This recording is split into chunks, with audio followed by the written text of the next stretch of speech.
అన్న నమస్తే, ఏం చేస్తుంటారన్న? నేను రియల్ ఎస్టేట్ అయ్యా. చంద్రబాబు వస్తే రియల్ ఎస్టేట్ భూమి వస్తుంది అంటూ కొంతమంది ఇదివరకు ప్రచారం ఉండేది. నిజంగానే ఆ భూమి ఉందా ఇప్పుడు? భూమి వచ్చింది, డౌన్ అయింది. ఎందువల్ల అంటారు? మార్కెట్ పద్దాకు స్పెక్యులేషన్స్ ఉంటాయి కదా, పద్దాకు ఎంత దూరం పోయిద్ది మార్కెట్. అందు 18 నెలల కాలంలో ఈ ప్రభుత్వం తీసుకున్న నిర్ణయాలు, ఈ ప్రభుత్వం పనితీరు ఎలా ఉందనుకోవచ్చు అంటారు? మ్యాక్సిమం 80% హామీలు అమలు చేశారు.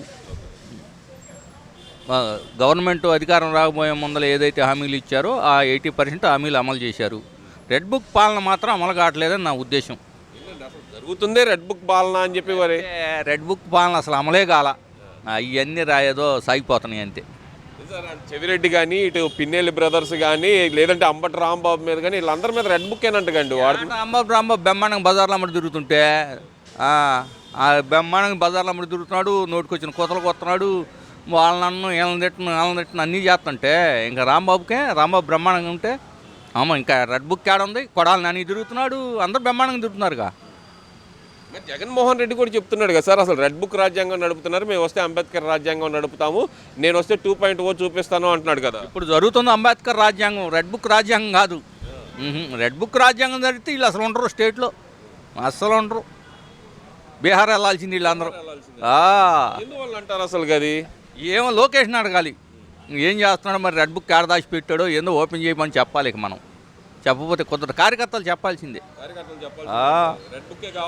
రెడ్ బుక్కే కావాలి మరి, చేసిన దానికి రెడ్ బుక్ లేకపోతే ఇంక ఉపయోగం ఉంది.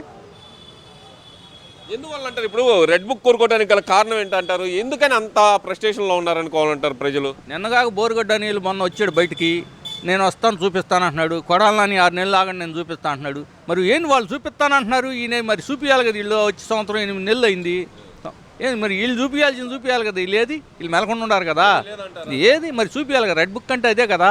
ఎక్కడ సార్ అసలు రాష్ట్రంలో దౌర్జన్యాలు, దాడులు, అక్రమాలు మొత్తం జరిగిపోతున్నాయి. కూటమి ప్రభుత్వం అంతా రాష్ట్రాన్ని భ్రష్టు పట్టించేస్తుందని మరి వైసీపీ నాయకులు అందరూ చెబుతుంటే మీరేమో అసలు ఏం జరగట్లేదని మీరు అంటారు. ఇప్పుడు జరిగిన మర్డర్లు మొత్తం టీడీపీ వాళ్ళకి చనిపోయిన, పల్నాడులో జరిగినాయి, రాయలసీమలో జరిగినాయి. ఇప్పుడు కూటమి గవర్నమెంట్ వచ్చింది, ఎంతమంది హత్యలు జరిగినాయి, ఎన్ని హత్యలు జరిగినాయి.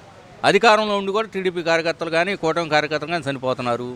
ఇంకా వాళ్ళు చేసే గ్లోబల్ ప్రచారానికి వీళ్ళు కూటమి నాయకులు ప్రతి విమర్శ చేయడంలో ఫెయిల్ అయ్యారు.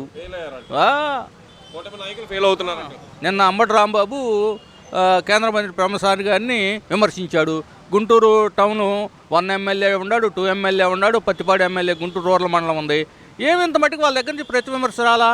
ఇంక మరి ఎందుకు ఇంకా వీళ్ళు ఏం చేస్తున్నట్టు? అంటే ఇక్కడ సొంత పార్టీ వాళ్ళని వైసీపీ వాళ్ళు విమర్శించినా కూడా పట్టించుకోవట్లేదు. అది వాస్తవం కదా. ఏడ పట్టించుకుంటున్నారు వీళ్ళు? ఈ ఎమ్మెల్యేలు ఎవరు దావు వాళ్ళు అవుతున్నారు. ఏడ పట్టించుకున్నారు? పెమ్మసాని సెంట్రల్ మినిస్టర్ మాట్లాడాడు, ఆయన రూల్ ప్రకారం పోతున్నాడు. దానికి విమర్శ చేసినప్పుడు ప్రతి విమర్శ ఉండాలి కదా, జెన్యూన్గా మాట్లాడాలి కదా, అబద్ధాలు చెప్పకుండా. అంబటి రాంబాబు అబద్ధాలు చెప్పాడు నిన్న ప్రెస్ మీట్లో.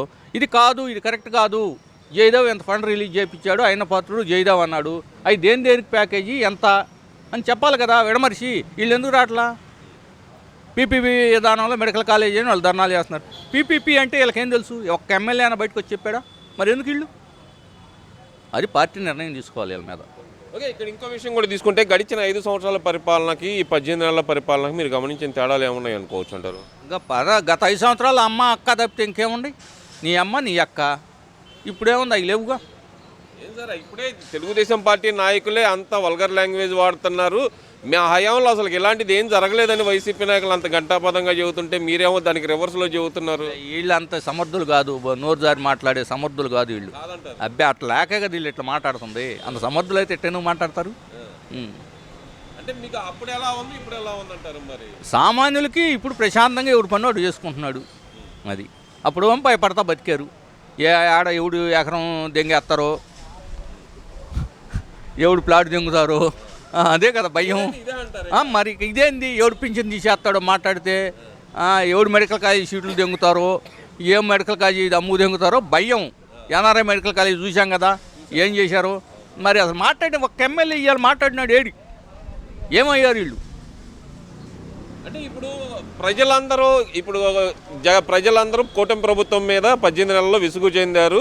జగన్మోహన్ రెడ్డి అనే నన్ను ముఖ్యమంత్రిగా కోరుకుంటున్నారు ఇప్పటికే అని చెప్పి మరి జగన్మోహన్ రెడ్డి చెప్తున్నారు. నిజమేనా అది? కోరుకుంటే 11 సీట్లు ఎవడు ఇచ్చాడు? ప్రజలు కోరుకున్నారు కదా, అందుకే 11 ఇచ్చారు. ప్రజలు కోరుకునే 11 ఇచ్చారు. కాదు, ఈవీఎంలు కోరుకొని ఇచ్చినాయి అంటున్నాడు కదా. ఇక ఆయన మరి 151 వచ్చినప్పుడు కూడా ఈవీఎంలేనా మరి చెప్పాలి కదా. ఆయన మనం అంటాం కాదు, కానీ ఆయన ఈవీఎంలు వచ్చినప్పుడు కూడా మరి ఆయనకి అవి వచ్చినట్టే అని చెప్పుకోవాలి కదా. ఈవీఎంల వల్ల ముఖ్యమంత్రి అని చెప్పుకోవాలి కదా. మరి ఆ రోజు ఏమో ఆయనకేమో దేవుని బిడ్డ, ఆయన వీళ్ళందరూ దయ్యాల బిడ్డలా చెప్పాలి కదా. అంటే ఎందువల్ల అంటారు? ఇప్పుడు వైసీపీ నాయకులందరూ మరి జగన్మోహన్ రెడ్డి ఎక్కడికి వెళ్ళినా సరే లక్షల్లో జనం వస్తున్నారు, మరి అది జగన్మోహన్ రెడ్డి క్రేజ్ అని చెప్పి మరి వైసీపీ నాయకులందరూ గొప్పగా చెప్పుకుంటున్నారు కదా. మరి ఇప్పుడు రాజకీయ నాయకులు అంటే జనం రాకుండా ఎవరు వస్తారండి? ఎవరు ఫాలోవర్స్ వాళ్ళు ఫాలో అవుతారు.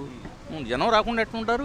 వాళ్ళు చెప్పుకుంటే సరి కదా. ఓటు రూపంలో ఉండాలి కదా, జనంలో ఉండాలి కదా. అది రమ్మను 11 మంది రిజైన్ చేయమనండి, మళ్ళీ ఎలక్షన్ పొమ్మనండి, ఎంతమంది గెలుస్తారో తెలిసింది కదా.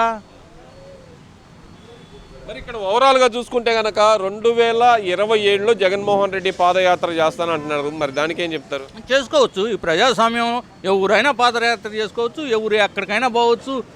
ప్రజల కోసం ఎవడైనా ఏదో మంచి పని అయితే ఎవడైనా పోవచ్చు. దాన్ని ఎవరు ఆపరే. వీళ్ళు చేసినట్టు స్టూల్ ఎత్తేయటం, స్టూల్ లేకటం, అరెస్ట్ చేయటాలు అవి లేవు కదా. మరి ఇక్కడ ఓవరాల్గా చూసుకుంటే 2029 అధికారం మాదే, మేము వస్తే కనుక రప్ప అని అంటున్నారు. మరి దానికి ఏం చెప్తారు? ఈ రప్ప చేయబట్టే కదా 11 వచ్చింది. ఈ రప్ప చేయబట్టే కదా 11 వచ్చింది. ఆ భాష, లాంగ్వేజ్, అందుకే కదా 11 వచ్చింది. రేపు ఏమవుతుందో చూద్దాం. జనం ఇప్పుడు ఇంకా రప్ప అంటే భయపడి ఆ కాశీని కూడా రావు. అబ్బే ఇంకెందుకు వస్తాయి? దానికే భయపడుతుంటే ఇంకేడండి మీరు భలే అడుగుతారు.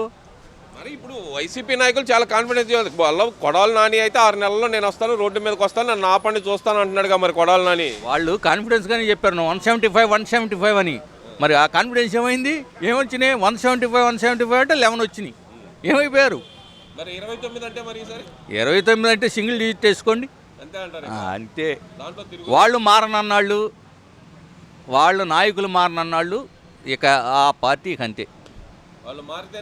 వాళ్ళు అసలు జనం కోసం, ప్రజల కోసం తిరిగి కష్టపడితే అయింది. వాళ్ళు ఆ నోరు కుదరన్న మాటలు మాట్లాడిన వాళ్ళు అంతే.